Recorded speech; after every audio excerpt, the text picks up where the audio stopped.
Ako urong dito, and I said I would stake my honor, my life, and even the presidency.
Ladies and gentlemen, the President of the Philippines, President Rodrigo Roa Duterte.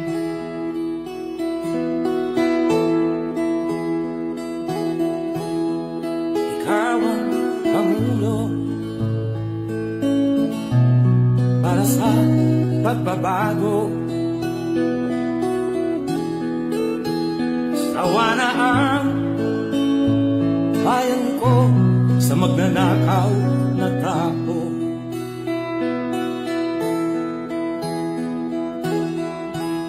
Madilim na kahapon, ikaw ang mag-aahon. Sa piling mo, di ko mawawala ang korupsyon.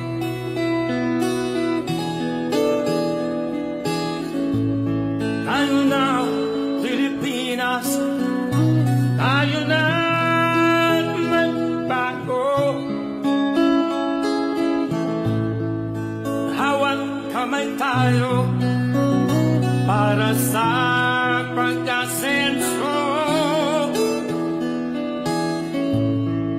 Ikaw at ako, tayong lahat kay Rodrigo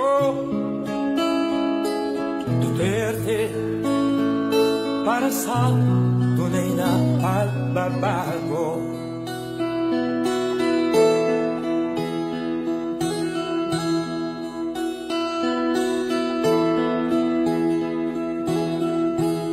Masdan mo ang paligid, alam ang mga krimen. May we request the President downstage for the ceremonial turnover of 2 Glock pistol and ceremonial gift-giving of food packs to the uniform and non-uniform 10 ID personnel, to be assisted by Lieutenant General Benjamin R. Madrigal Jr., CSAF, and Brigadier General Jose C. Faustino Jr., AFP Commander 10 ID.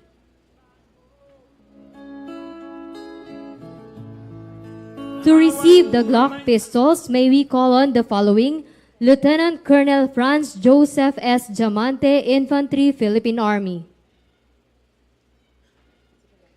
Sergeant Roy B. Mosquera, Ordnance Service;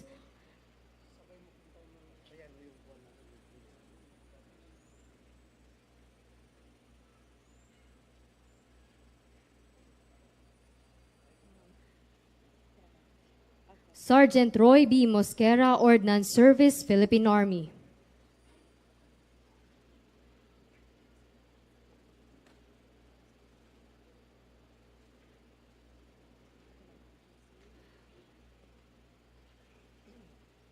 To receive the food packs, may we call on the following: Captain Franklin C. Desio, Infantry, Philippine Army;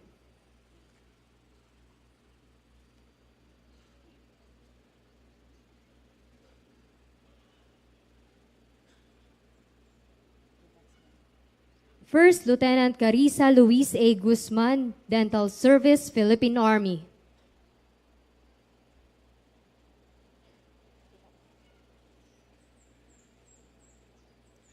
Chief Master Sergeant Jaime E. Aliones, Infantry, Philippine Army.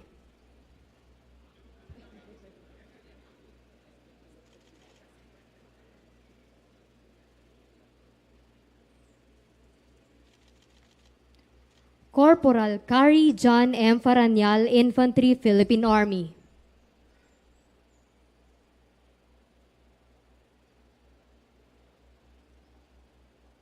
And Miss Willie Ann I. Erbito.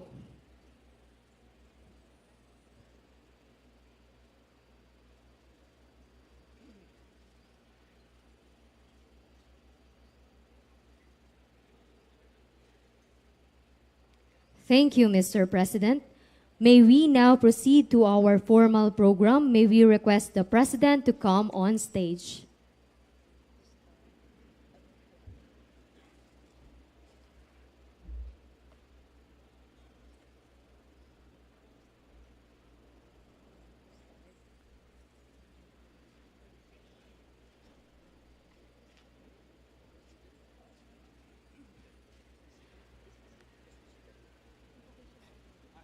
To start our program, may we call on Lieutenant Colonel Melchor H. Torino, Chaplain Service, Philippine Army, the Division Chaplain for the Invocation. Let us put ourselves in the presence of God. Almighty Father, bless us in this special moment with our Commander-in-Chief in the Armed Forces of the Philippines, His Excellency, President Rodrigo Roa Duterte. We have been incredibly blessed for the special gift of public service in the government. It is in that recognition that we find ourselves amazed at how far we have come, how many hills and valleys we have journeyed in the service of the armed forces. Along this path, we have learned great ideas from our President about dedication of the service. It is with a humble heart today, O Lord, that we honor the goodness of our President, of this significant event, and the spirit of Christmas. We know that you will always bless us as we continue to grow and nurture our core values of honor, integrity, and courage. We pause in this moment, seeking your will for us in this time, and our hearts are always thankful of your unconditional love. All this we pray in your mighty name. Amen. Please be seated. To continue, may we call on Brigadier General Jose C. Faustino Jr., Armed Forces of the Philippines, the newly installed 10th ID Commander, to give his welcome message.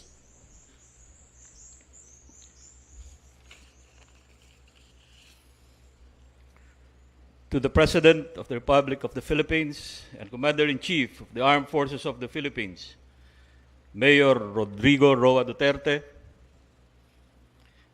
other guests, magandang hapon po sa ating lahat. It gives us great honor and pleasure to have with us today the Commander-in-Chief of the Armed Forces of the Philippines, President Rodrigo Roa Duterte. It is such a rare opportunity, and we are blessed to have the merriest Christmas with the President's visit. The Team Aguila is very proud and honored for his another visit to the headquarters, 10th Infantry Division, Philippine Army, and we likewise extend our warm welcome to his party, and you are always welcome to the nest of the Aguilas. On behalf of the 10th Infantry Aguila Division, we will uphold to continue to pursue towards becoming a world-class army that is a source of national pride. We, the Team Aguila, will continue to exert effort in any endeavor to establish a peaceful and progressive southeastern Mindanao and its people. Once again, maayong hapon, welcome, and a Merry Christmas and a prosperous 2019. Thank you, sir.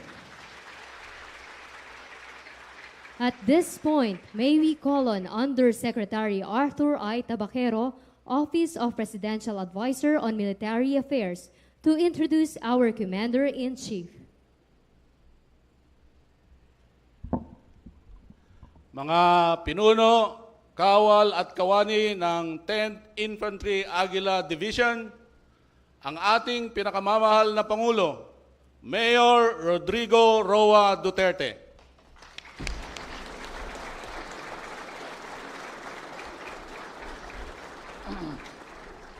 Kindly sit down. Thank you for your courtesy.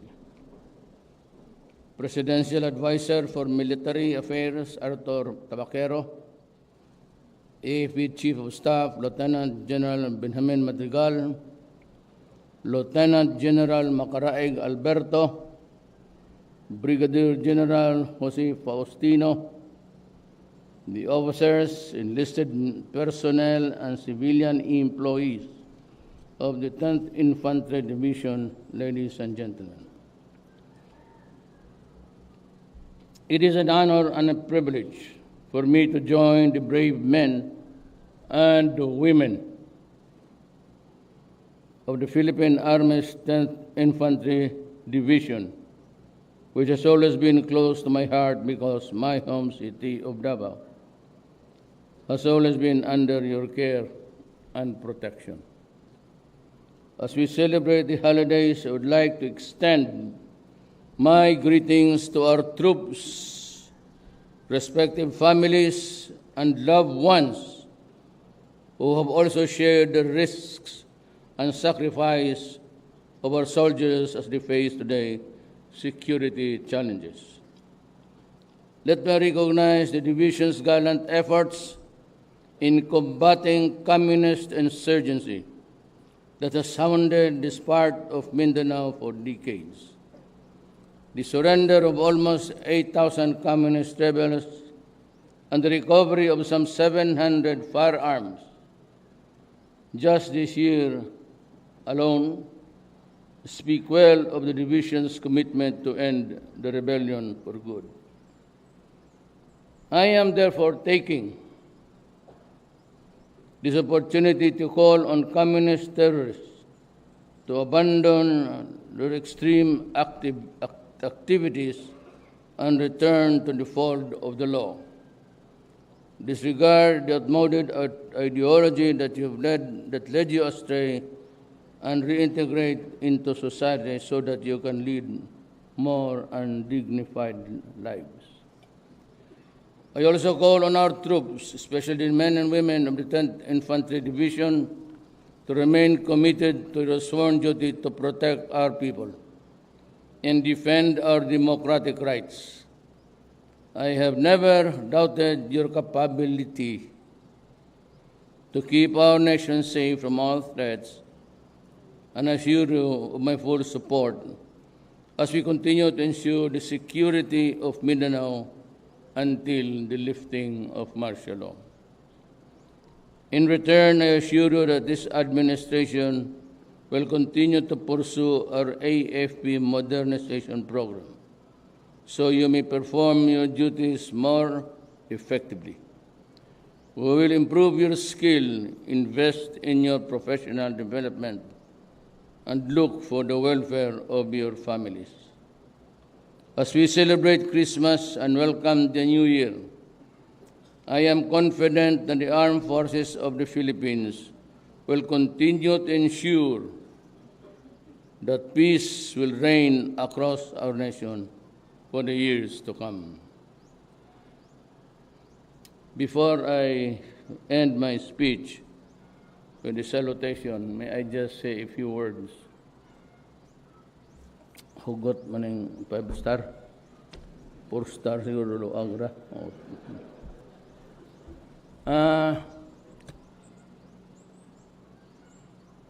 Itong Pilipinas natin, itong mahal na bayan natin.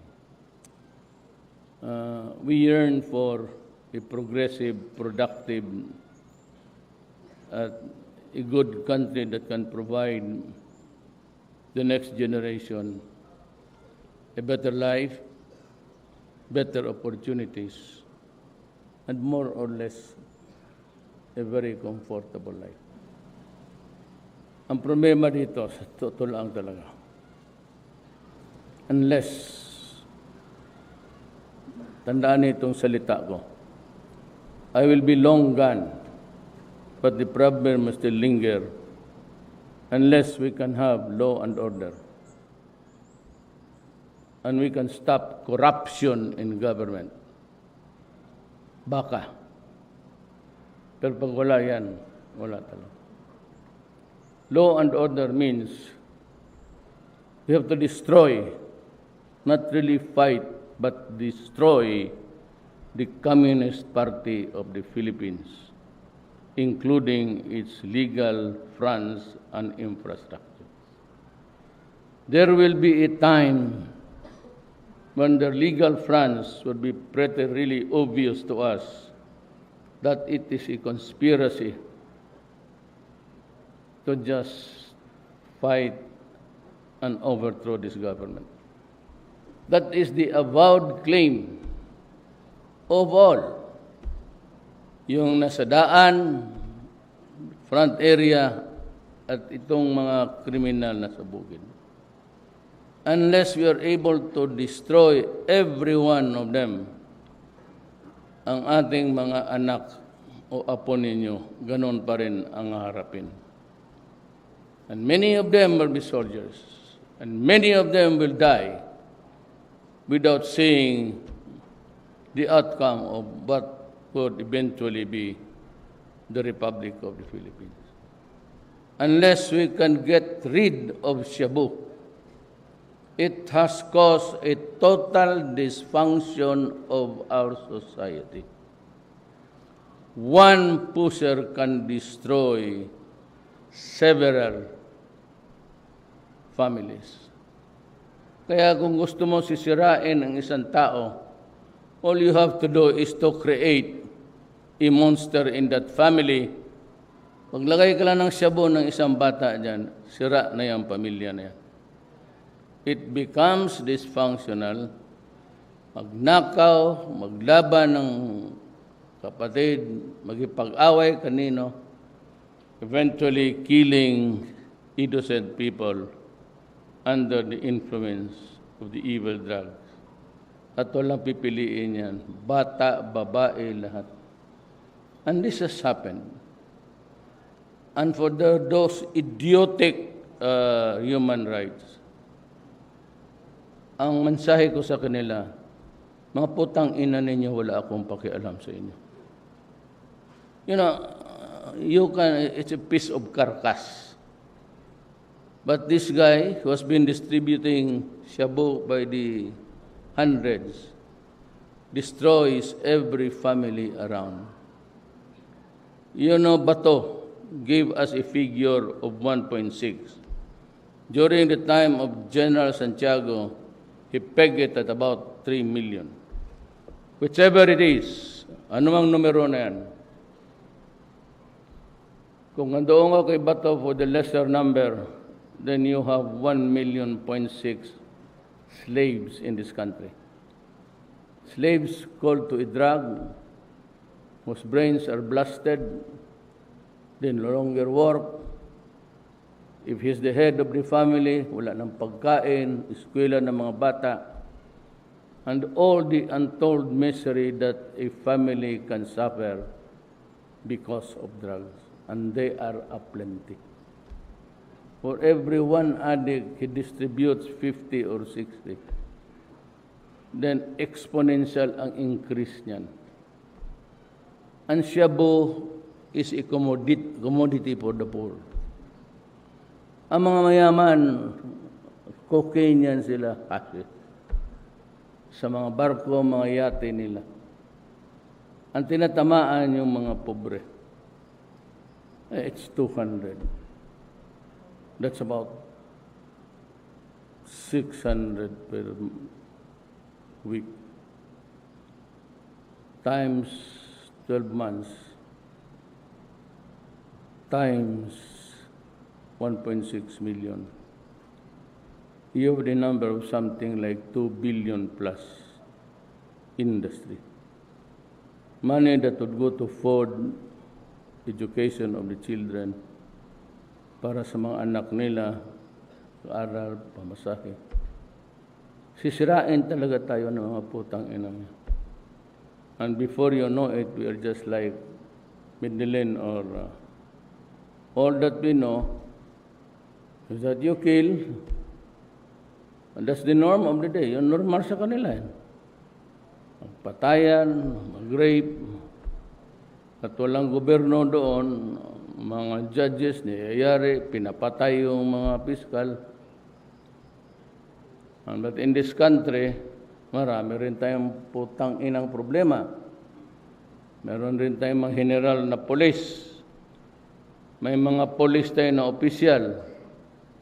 May mga PDEA tayo na opisyal nandyan sa droga. Why?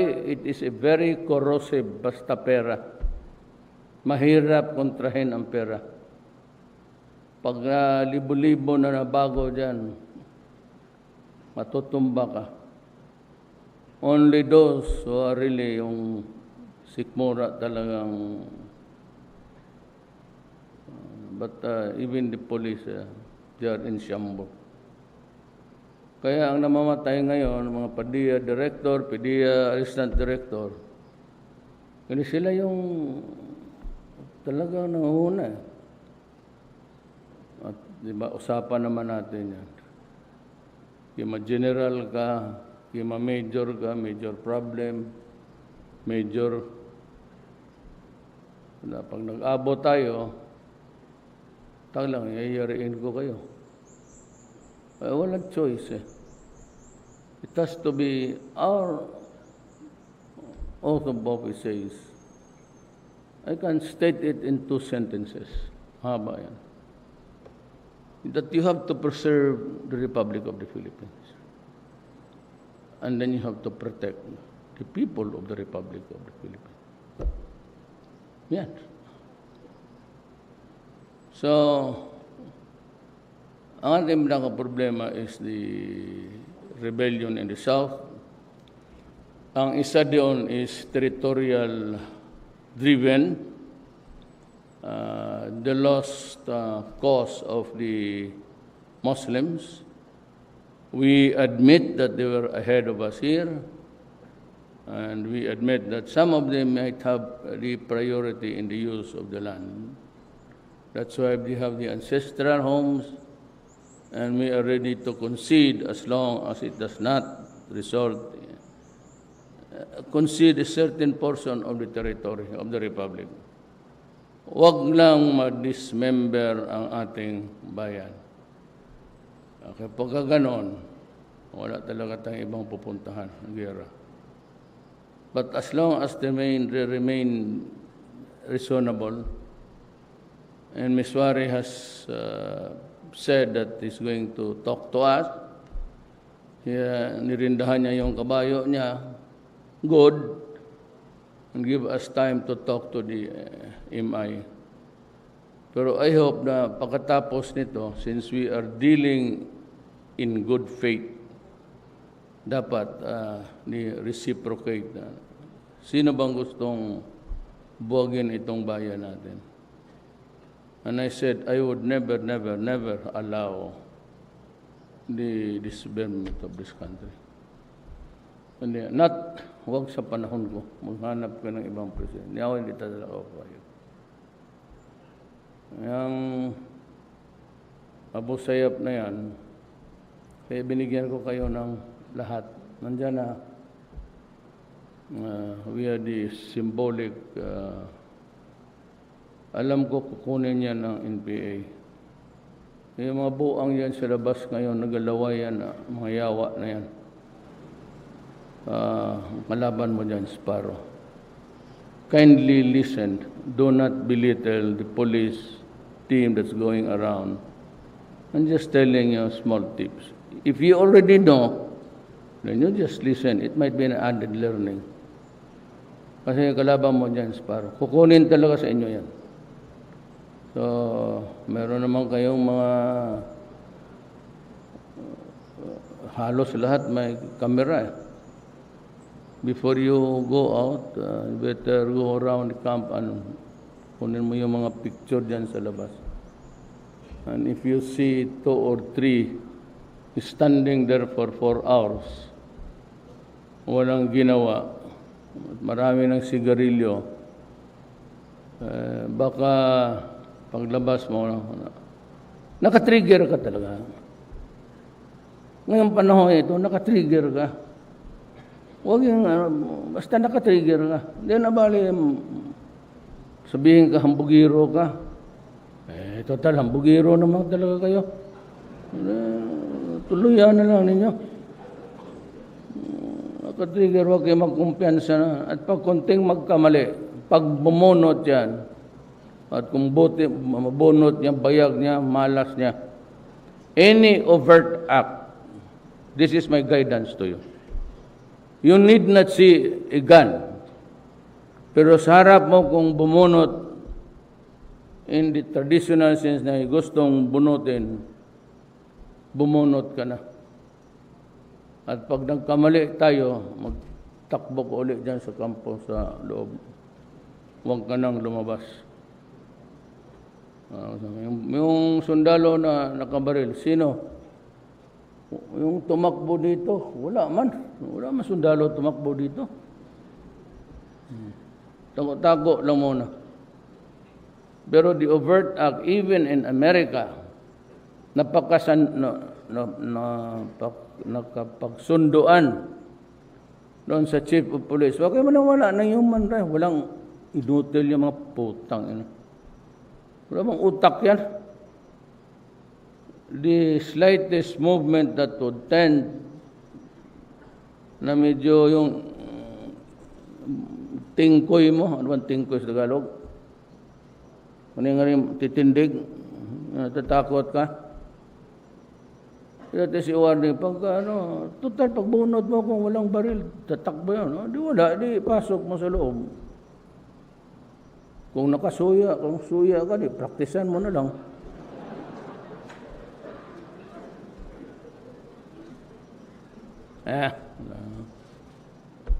Madali arigluhin ang patay basta ikaw ang hindi namatay. Problema kung ikaw ang namatay, loko na. Yan ang utos ko. Yan ang isabi mo sa investigador. Yan, paninindigan ko yan. Kung ayaw ng investigador maniwala, isali mo ang buwang. Self-preservation yan. We live in abnormal time. Huwag na tayong maglukuhan.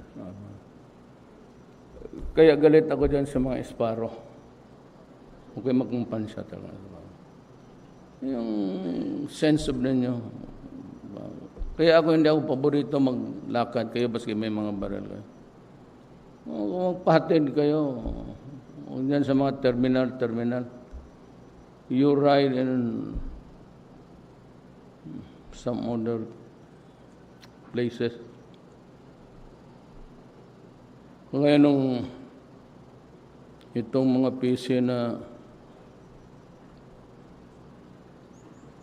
may memorandum ang PC noon na hindi ka makapagdala ng baril kung hindi ka naka-uniforme.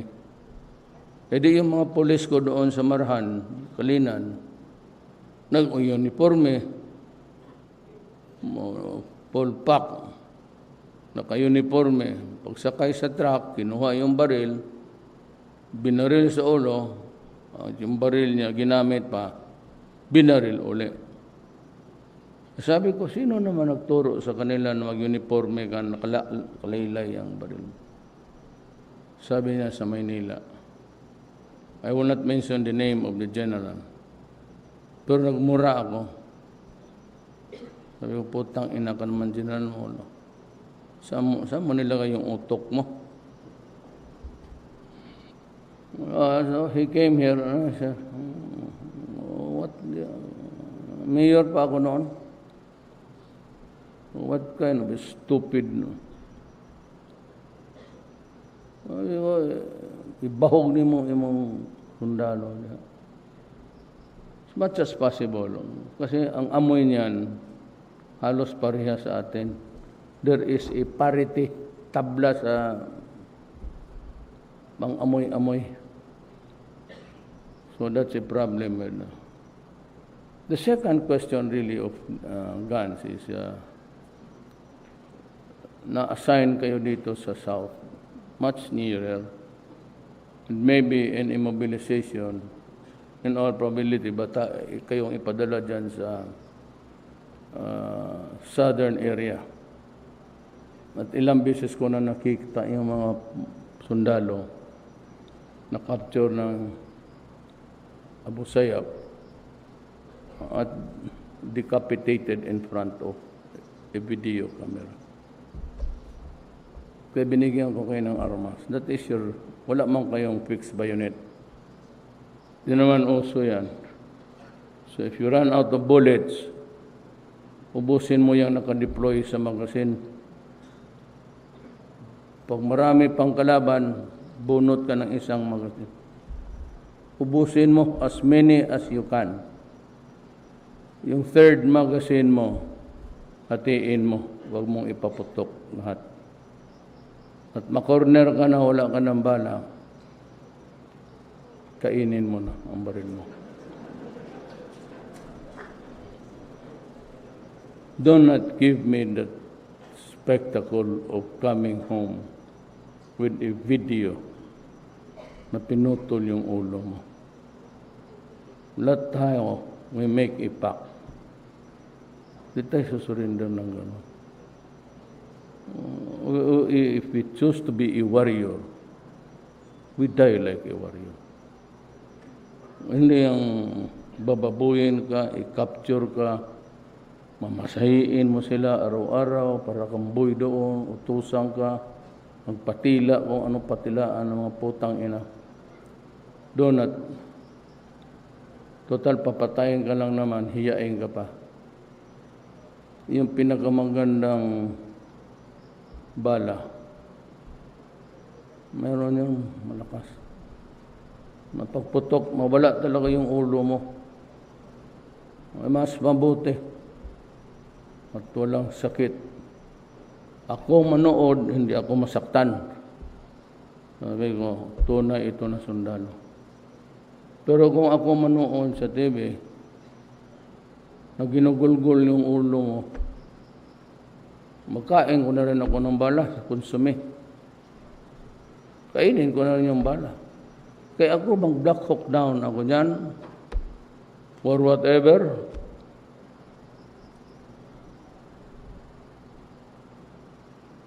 Sabay-sabay yung M16 ko, pati yung 9mm ko, sabay ko yung bunganga.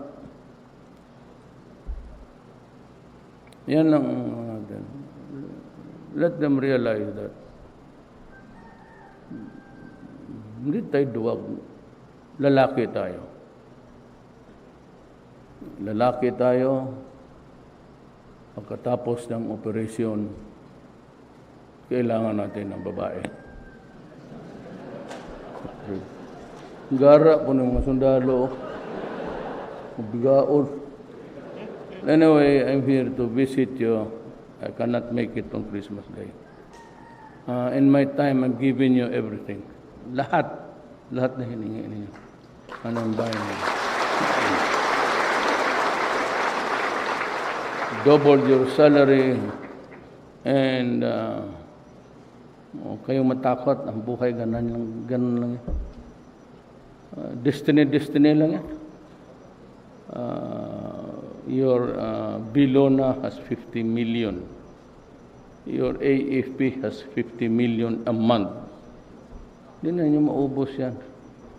Ang mga ano ninyo, titanium, plus nakakalakad na, nakakatakbo pa. Nakatakbo kayo. Ba sinabi ko sa inyo? Habang ako ang presidente, hindi ako mag-iwan na inutil na sundalo. I will rebuild you.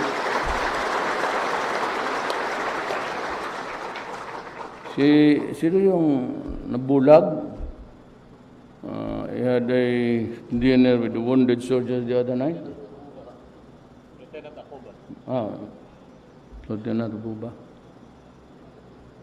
Ngayon, happy na siya. And he was crying when I first saw him. He embraced me and said, wala na.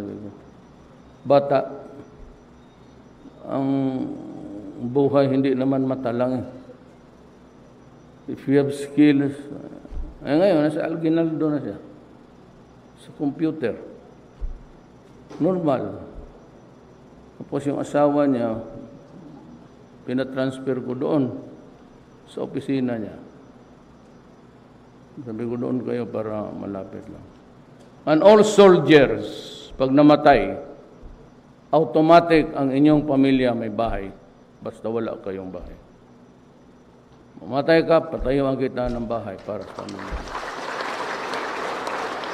At eskwela, there will be scholarship. You just wait. We're negotiating with Dominguez. You will have the property of almost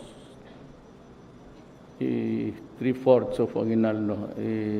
I'll give it to the armed forces, not for sale, but patayuan ninyo ng, and you'll have a much larger income before I leave.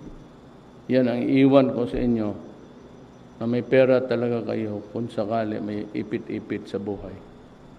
And you can also send your schools. You want to be doctors. You want to be na makaya mo because you have your own GSIS. Ang gusto ni Dominguez talaga is insisting on a GSIS.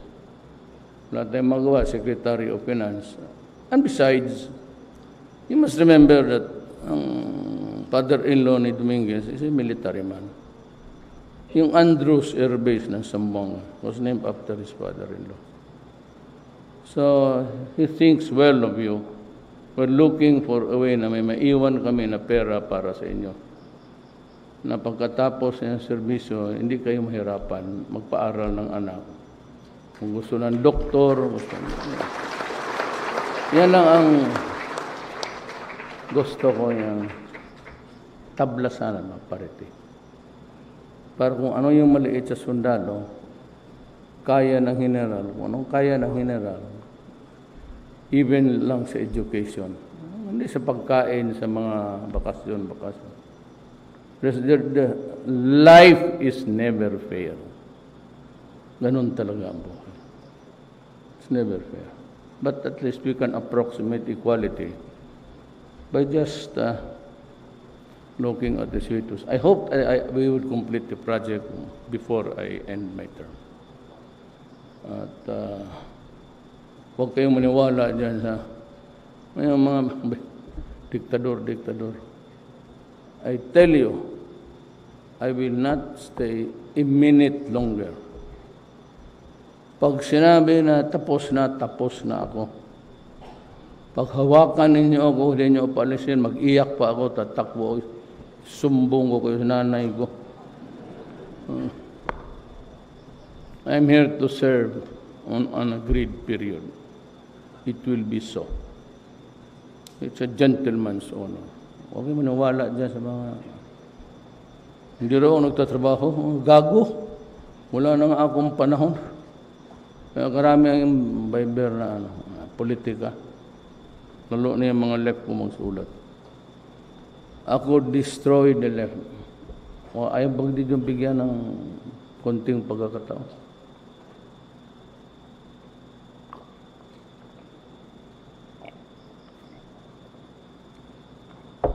We will go back to a sort of a Hamleting.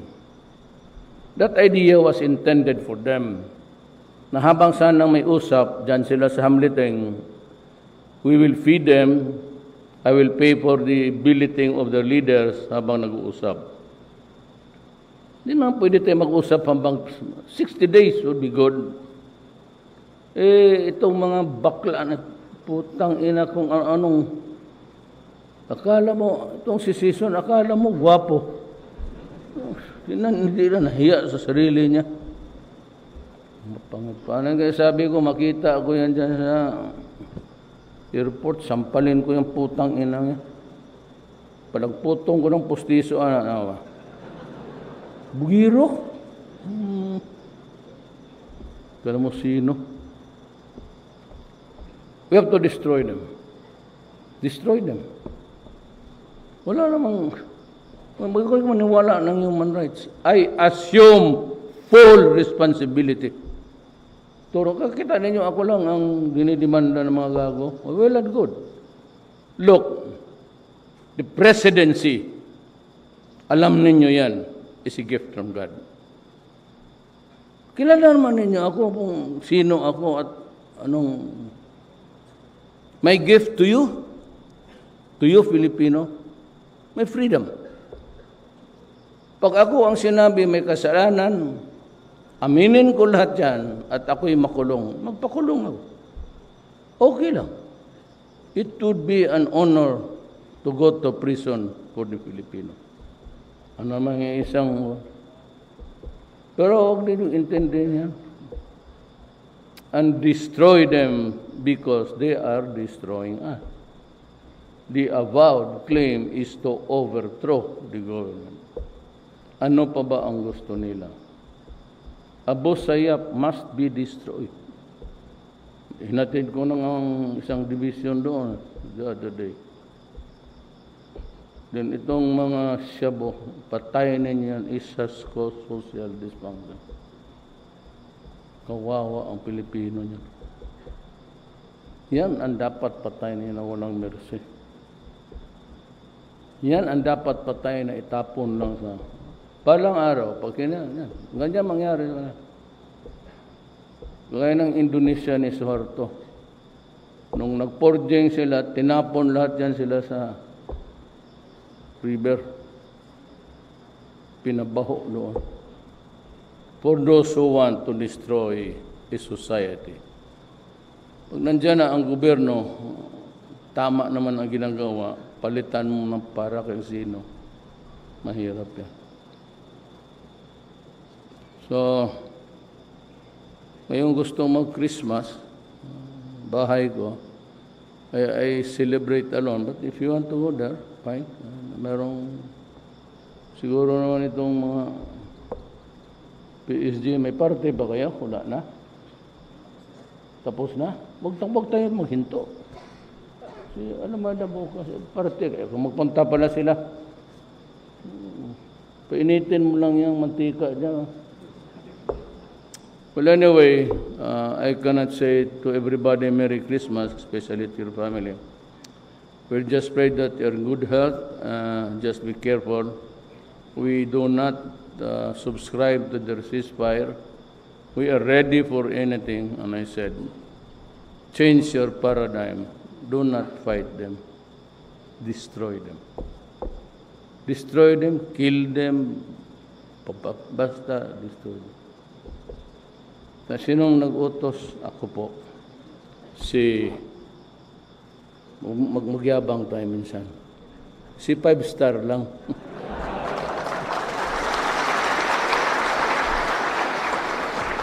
Thank you very much, Mr. President, for your encouraging words. At this juncture, may we invite the President downstage for the photo opportunity with 10th ID personnel in 2 batches.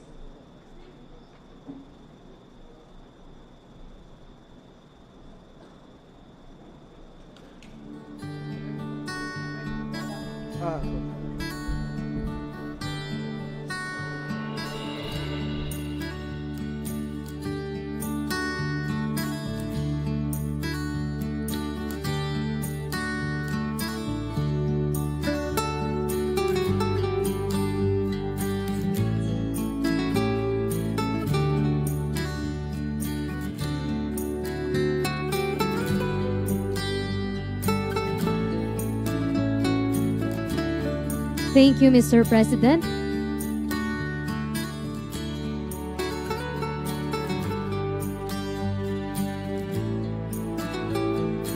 Next batch.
Thank you, Mr. President.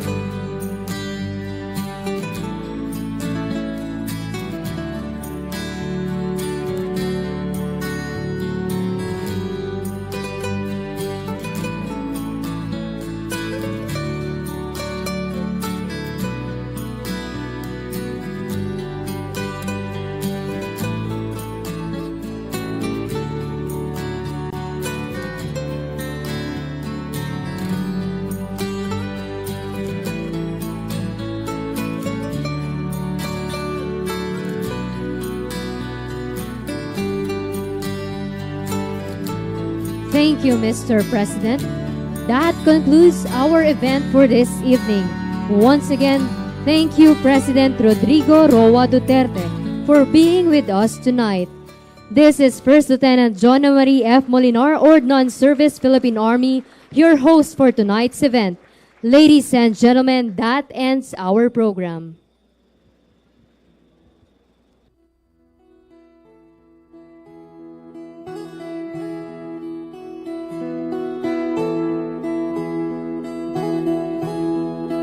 Ikaw ang pangulo para sa pagbabago. Sawa na ang bayan ko sa magnanakaw na tao.